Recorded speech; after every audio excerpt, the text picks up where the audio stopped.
Good morning, everybody, and welcome to Rhyme of the Times. We are getting behind because of more foreign travel, so this is actually 3 weeks in arrears, but we will catch up. So this is Rhyme of the Times for the week ending the 1st of April 2023.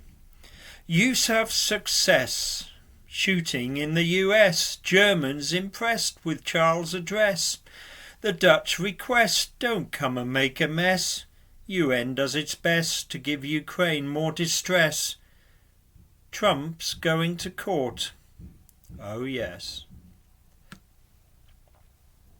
Recently the SNP has been in disarray, losing its way, opponents may say, including matters some might call immoral, that led to the quitting of Peter Morrell.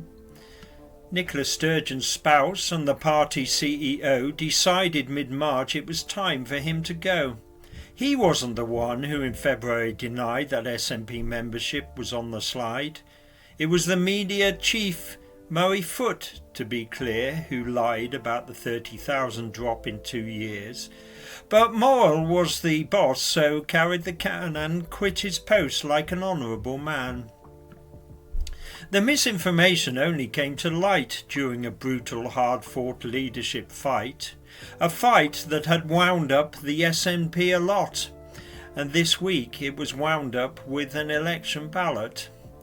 For a month emotions had been surging, political hacks as intrusive as surgeons, but eventually one candidate was emerging to win the race to replace Miss Sturgeon.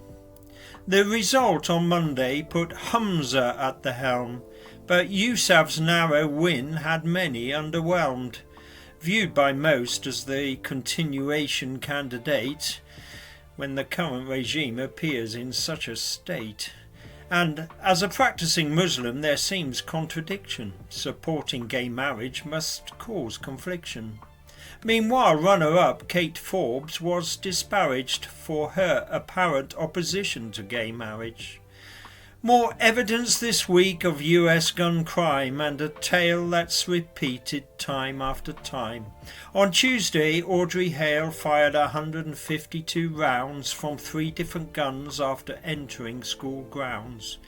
2 AR rifles and a handgun were used by the 28-year-old transgender recluse. The headmistress, 2 teachers and 3 kids passed away in Hale's hail of bullets in Nashville that day. Finally, the police had the shooter shot, but the NRA still won't join the dots that connect America's gun ownership rules with an armed nut job doing this to a school.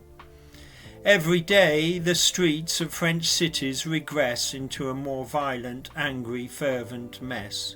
Macron got through his vote of no confidence for what he would doubtless call his act of providence. Looking after his nation's financial welfare by raising the pension age seems, well, fair. In Britain we look on and ask, what are the riots for? We'd die for a pension age of 64. With ever-increasing life expectancy, 62 is just economic fantasy. Emmanuel Macron was further embarrassed, unable to ensure King Charles' safety in Paris, so the United Kingdom's state head decided to go to Germany instead. And his visit was generally considered a success, the first British monarch ever to address German Parliament in the Bundestag in Berlin. Using English and German, his efforts were sterling. Amsterdam this week launched a stay away campaign to young male Brits who they find such a pain. From fights and alcohol and drug abuse to staggering around on rowdy stag doos. The ad campaign, though, seemed to backfire. Videos of bad behaviour just seemed to inspire. Young British men straight away went online to book a Dutch weekend to have a great time. Last year, the High Court ordered to be rewritten the government's net zero plans for Great Britain. The resultant document was published this week, but many still think it is much too weak. With a forest worth of pages it contains a lot, but offering a new vision for most it does not. Scientists say it's just a load of recycled ideas, and their advice has fallen on government deaf ears. And with almost no mention of insulation at all, it has a gap as wide as in a cavity wall. We all checked the date when we heard the news. April the 1st, that explains the sick ruse. But hang on, no, it was for real, boys and girls. Russia's making idiots of the civilized world.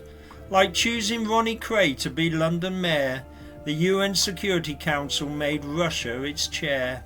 The criminals and thugs have taken over the asylum. Apparently, there is no mechanism to deny them. Decency, the rule of law, it seems, don't matter in the convoluted language of diplomatic chatter. But elsewhere, juxtaposed to this insanity, the West makes a stand against Russian inhumanity. Soon Putin's military should be feeling the brunt, as tanks from NATO allies have reached the war front. On Tuesday came the death of Paul O'Grady, ipso facto Lily Savage, his leading lady. She helped him drag from extreme to mainstream. From the stage he went to radio and the TV screen. Apart from an infectious passion for his art, there were many good causes that filled his heart. A campaigner for human and animal rights, for the gay community a shining light. Now the light's gone out on a life of laughter, just 67, but revered ever after. And finally, for weeks we thought it was incitement. Trump saying he'd be jailed just to stir up excitement. Then Thursday it happened. He received an indictment.